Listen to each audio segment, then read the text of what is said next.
qui a emporté la décision visiblement du côté de l'Élysée, c'est la sobriété, c'est le fait de vouloir une communication dans la presse régionale, donc de proximité, comme on dit, mais en même temps ne pas en rajouter trop. Pourquoi? Parce qu'on a un président qui est en train de gérer une crise historique et qui, au fond, n'a pas besoin, quelque part, de descendre dans l'arène pour exister médiatiquement et qui a surtout d'autres urgences. Au fond, sa meilleure carte pour être réélu, c'est simplement de dire je suis président, je gère les crises, continuons, ne perturbons pas finalement le fonctionnement de l'État. En fait, le fait de ne pas annoncer sa candidature à la télévision depuis Paris, c'est plutôt intelligent là aussi parce que il y a des précédents. Jacques Chirac qui annonce sa candidature depuis Avignon où il est en déplacement d'une manière extrêmement naturelle là aussi et au plus près des gens.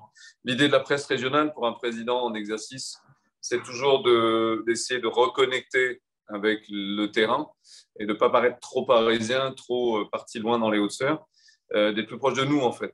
Donc ça, c'est un procédé qui fonctionne toujours très bien. C'est l'une des rares presses que les gens lisent vraiment au quotidien et surtout les électeurs âgés qui sont le gros des électeurs. Ce que la lettre dit, ce que l'annonce de candidature dit du président Macron pour sa campagne, c'est qu'il doit être dans la protection des Français.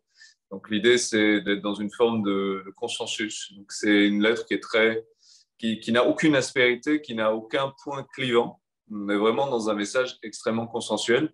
Il s'agit encore une fois de passer vraiment autant que possible naturellement, sans provoquer de débat, sans provoquer de remous, du statut de président à celui de candidat pour au final retrouver celui de président. Donc on n'est pas dans une communication agressive. C'est une lettre qui ne dit pas grand-chose. L'annonce de candidature d'un président sortant, elle n'est pas très importante parce que tout le monde sait que le président sortant, sauf vraiment gros problème comme avec François Hollande, tous les présidents sortants sont candidats, les Français le savent. On est dans un jeu avec la réglementation. Pourquoi? Pour éviter d'avoir un temps de parole contingenté, pour éviter qu'on vous reproche de faire campagne avec les moyens de l'Élysée. On est dans un archaïsme total. C'est que c'est une hypocrisie et c'est un archaïsme de permettre au président de se prononcer candidat aussi tard. Les Français savent qu'il est candidat depuis très longtemps, Emmanuel Macron, donc ça n'est plus un événement. Est-ce que ça imprime? Oui, le fait qu'il soit candidat, les gens vont regarder leur journal en se disant « Ok, donc il est bien candidat, passons à autre chose ».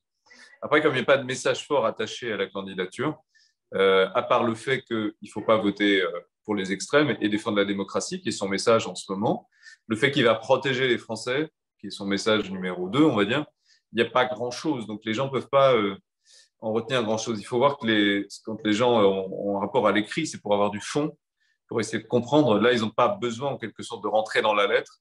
Ils lisent le titre, l'annonce, et ça suffit. Et bon, voilà.